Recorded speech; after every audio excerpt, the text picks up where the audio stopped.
This video features Nollywood actor Ugezu and human rights activist and lawyer Dele Farotimi, who offered insight and hope concerning the current state of Nigeria.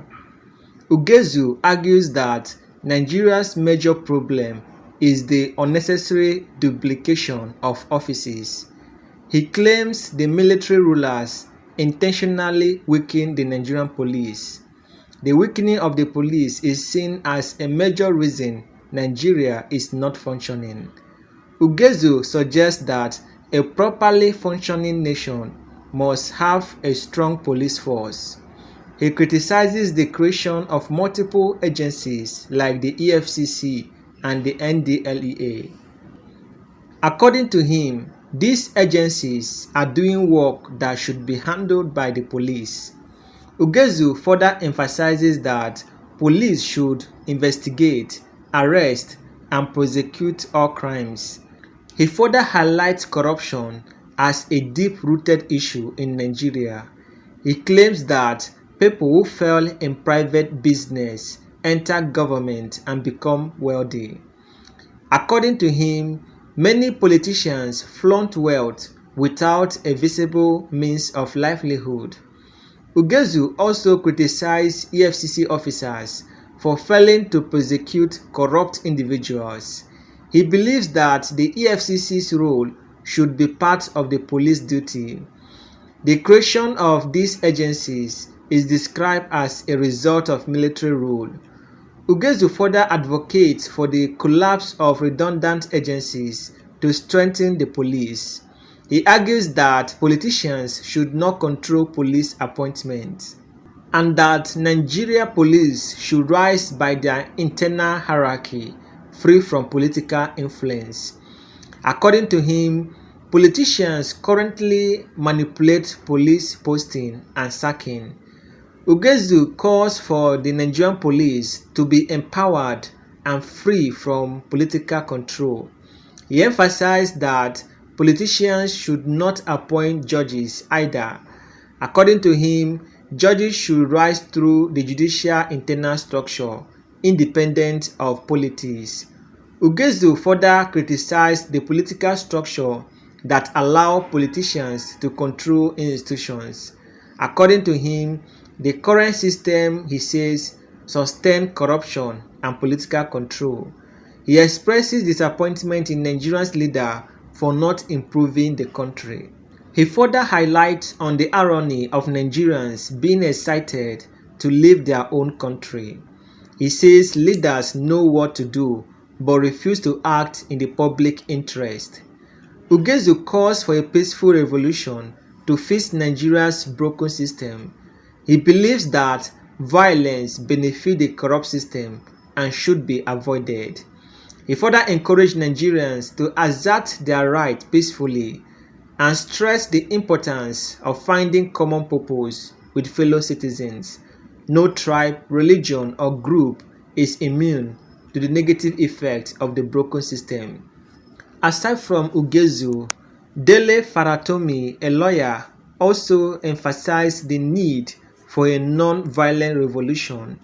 He urges Nigerians to exploit non-violent options for change. According to him, sit at home and industrial strike are cited as peaceful methods of protest. Dele Farotimi recalls the sources of peaceful protests during the June 12 struggle. He argues that peaceful change is possible if Nigeria will unite with common goals. Dele Farotimi believes that a critical mass of Nigerians can create change. He calls for educating people about the need for change. He further urges Nigerians to use social media to spread awareness. The conscious, he says, must awaken those who are still unaware of the issues. Dele Farotimi dismisses the notion that revolution must be violent. He believes that peaceful revolution is not only possible but necessary. He emphasizes that real change requires collective effort from all Nigerians and stressed the importance of speaking truth to power regardless of the consequences. He further criticized politicians who manipulate the system for personal gain. Ugezu and Dele Farotimi both agreed that corruption is at the heart of Nigeria's problem. They call for strengthening the police to restore law and order. According to them, politicians' influence over police appointment is seen as a major issue. They propose that police should be free from political interference and argues that redundant agency should be dissolved to empower the police. Ugezu further argues that redundant agency should be dissolved to empower the police. He believes that Nigeria needs a systematic overhaul for real progress and suggests that peaceful protests and strikes can lead to change. He, however, urges Nigerians to unite across tribal and religious lines and emphasize that the problem in Nigeria affects everyone, regardless of their background. He suggests that a united front is the best way to achieve change and encourage Nigerians to stay firm in their demand for accountability. He further highlights the need for citizens to actively engage in creating change. Ugezu further criticized leaders for making empty promises and failing to deliver. He expresses frustration over leaders enriching themselves at the public's expense. He believes that strengthening the police will lead to better governance. Ugezu also argues that the current system allows corruption to thrive unchecked. However, Farotimi also called for non-violent methods to demand accountability from leaders. He stressed the importance of collective action for systemic change and believed that peaceful protest can disrupt the corrupt system. He highlighted the need for internal reform within the police and the judiciary. Ugezu also calls for the judiciary to be free from political appointment and encourages people to raise awareness through social media and discussions.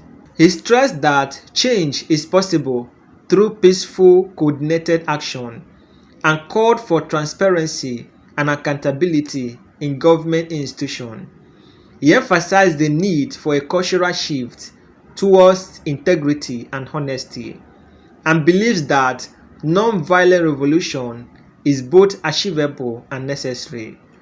Ugezu also criticized politicians who misuse their position for personal gain and suggests that current leaders are failing to address Nigeria's real issue. He calls for Nigerian citizens to take an active role in shaping Nigeria's future and believes that real change requires courage, collective efforts. They both argue that the current political system is unsustainable and must be reformed. Ugezu called for the empowerment of the police to restore order and justice and emphasized the need for Nigerians to hold their leaders accountable. They encouraged peaceful protests as a way to demand reform. Ugezu also argues that the judiciary must be reformed to ensure independency and calls for unity among Nigerians to address the country's challenges. He further criticized the culture of impunity that allows corruption to thrive and calls for the collapse of redundant government agencies. Both Ugezu and Dele Farotimi believes that the current system serves the interests of the corrupt elite and emphasizes the importance of non-violence in demanding change. They both call for a new political culture based on accountability and justice and believes that strengthening the police will lead to a better Nigeria. They both argue that political appointments undermine the independence of institutions and stress the need for peaceful resistance to the corrupt system, while Ugezu calls for a return to a functional police force with proper oversight. I will play the video for you guys to watch and hear for yourself. Feel free to share your thoughts, opinion, and comments. Don't forget to like, share, subscribe, and turn on notification icon to be notified whenever I drop new updates. You see, one way or the other, we are all involved in seeking for ways that Nigeria can start functioning for the good of all.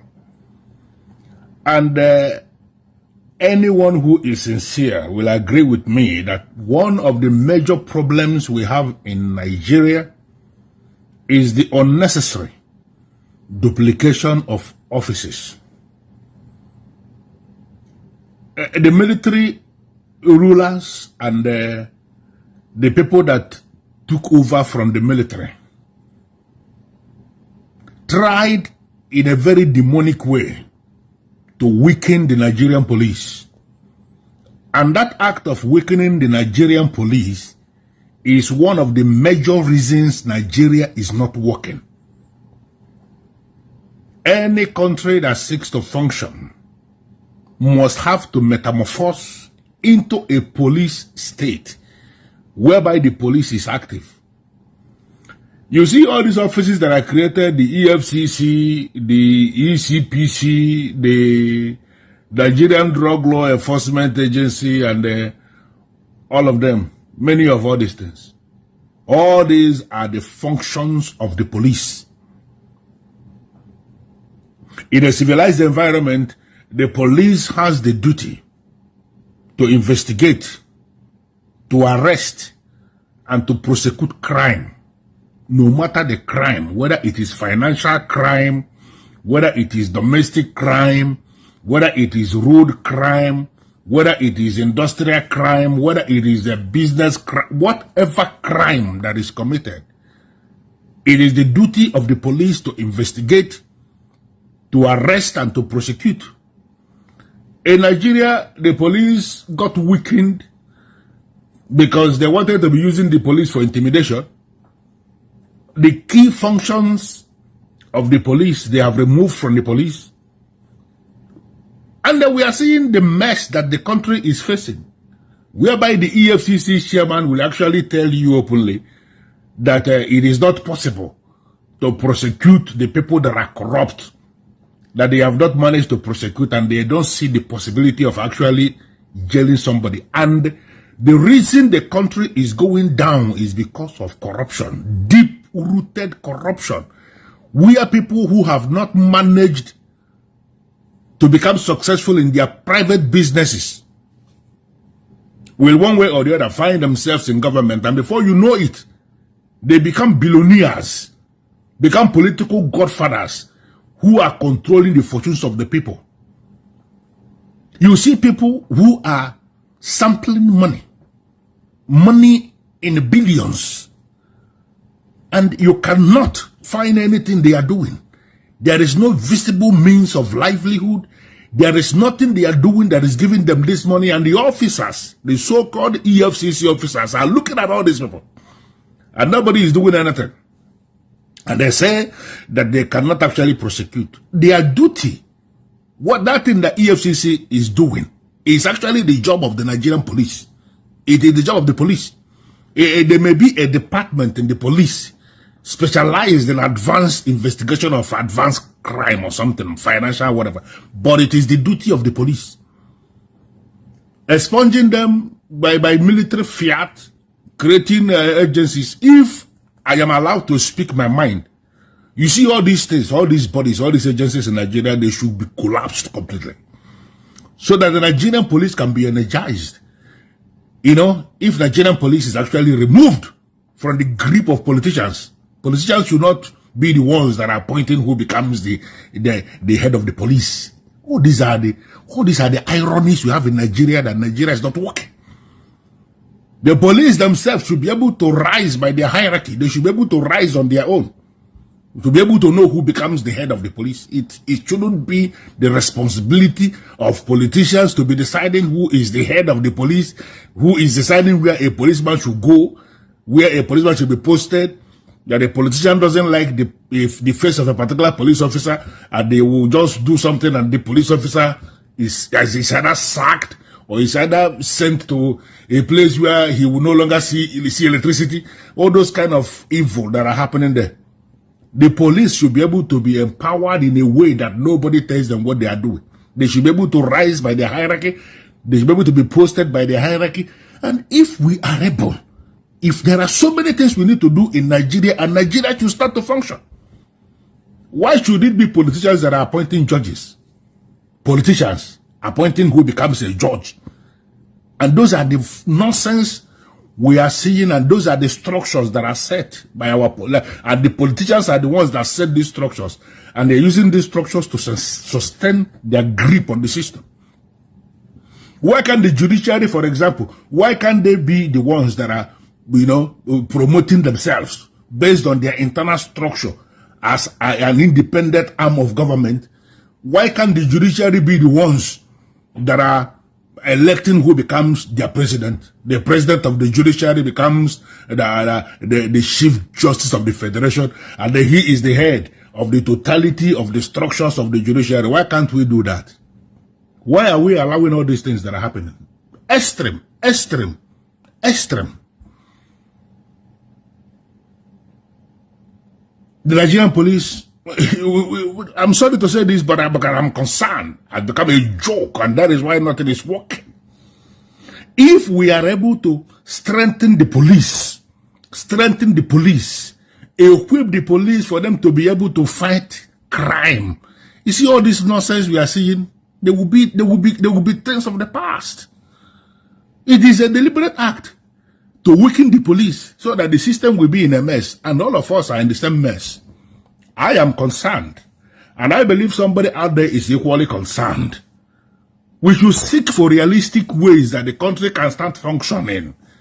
What we are doing is not working, and I don't know why we have politicians who will promise us that they are going to turn the country into El Dorado. By the time they get into office, they are doing nothing. They are enriching themselves. And we are seeing that they are enriching themselves.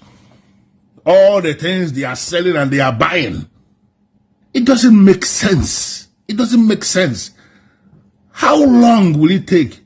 You see somebody that is leaving Nigeria, leaving your country, and the person is excited that you are departing from your own country because you believe your country is in a mess. And the leaders are not doing anything. Shame on the leaders. Shame on the leaders. Leaders who know what to do in Nigeria and they have refused to do it. Shame to all of you. My name is Ugezu. And I am a concerned Nigerian. And I say it the way I see it. Have a wonderful day. The only thing on my mind is how to bring about a peaceful revolution in Nigeria. Violence pays the system. It plays into their hands. Eschew violence, but be firm in declaring your rights as human beings and find common purpose with your neighbors. Is there a tribe immune to hunger? Is there any immune to impunity? Is there any religion that is not feeling the bite of insecurity? If you believe that there is a need for Nigeria to turn around, this is the time when you need to be exploring non-violent options that makes it impossible for the state to visit violence on you. What happens to sit-at-homes? What happened to industrial strikes? Must we wait until the whole country goes up in smoke before we realize that we are the ones who have to come to our own aid? So yes, there are solutions. Solutions are not common. They are not usual. We can do it. We've done it before. During the June 12 struggle, we did it. We spoke to ourselves across the length and breadth of this country. Yes, there were divisions. You're never going to get 100%. All you ever require is a critical mass. It demands that we should find common purpose. It demands that we should educate ourselves. It demands that we should come off social media. We should talk to people that we find on the street. It demands that the conscious must awaken those who are still unconscious or sleeping. It demands that we should confront ourselves with the truth. But it is not impossible. Never tell me again that non-violent protest or non-violent revolution is impossible in Nigeria. It is very possible. We must move beyond the mental block that tells us that we cannot have a revolution because the revolution is violent. The revolution does not have to be violent.